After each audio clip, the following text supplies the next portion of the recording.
Rome, 27 BCE, Livia Drusilla, wife of the Emperor Augustus, was not merely the consort of the most powerful man in Rome. At just 31 years old, she had already woven herself into the very fabric of Rome's political network. Beneath her outward appearance as a dutiful wife, Livia was a master strategist whose influence over the empire went far beyond what was seen by the public eye. Livia's rise to power was no coincidence. Every step she took, every word she uttered, every gesture was calculated with the utmost precision. She was a woman who understood that in a world dominated by men, power was not something that was given. It had to be taken. Her beauty and charm were disarming, but her true power came from her ability to control the people around her and manipulate them for her own political gain. Behind closed doors, Livia was not just a political mastermind. She was also a figure surrounded by mystery and dark rumors. Her involvement in the untimely deaths of key figures, particularly her first husband, Tiberius Claudius Nero, remains a topic of whispered speculation. While history recorded his death as a result of illness, some historians suggest that it was Livia's subtle poison, a carefully executed act to free her path to greater power. His death, whether by her hand or not, was the beginning of her true rise. But it didn't stop there. Another tragic and mysterious death that added fuel to the fire of her dark legacy was that of her son, Nero.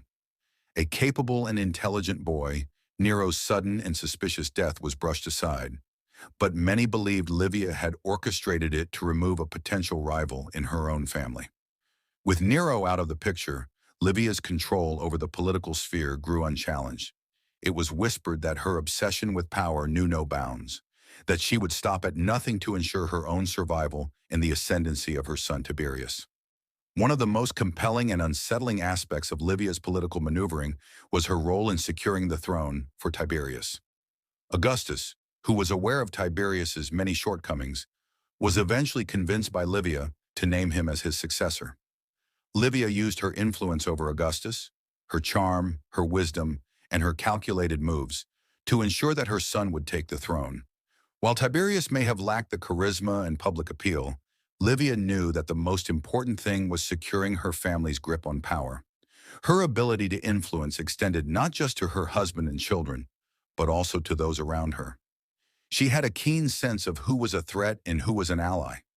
Many viewed her as the epitome of a powerful Roman mother, but beneath her motherly exterior was a tyrant who was willing to make decisions that would ensure her political survival, even if that meant determining who lived and who died. Perhaps the most chilling detail about Livia's obsession with power was revealed after her death. In her will, she decreed that her remains be buried in the mausoleum of Augustus, even though her relationship with him was far from a simple love story. Their marriage was more of a political union, and her interest in being entombed alongside him was not born out of romantic affection, but from an unwavering desire to remain a central figure in Rome's history. She understood that her legacy, her name, must not fade with her death. Livia Drusilla, the wife of Augustus, was much more than just a political figure. She was a woman whose manipulation, calculated moves, and ability to secure her family's place at the top of Roman power left a dark and lasting mark on history. Her name will never be erased, and although much of her true role remained hidden for centuries, the political machinations she engineered have come to light as one of the most fascinating and mysterious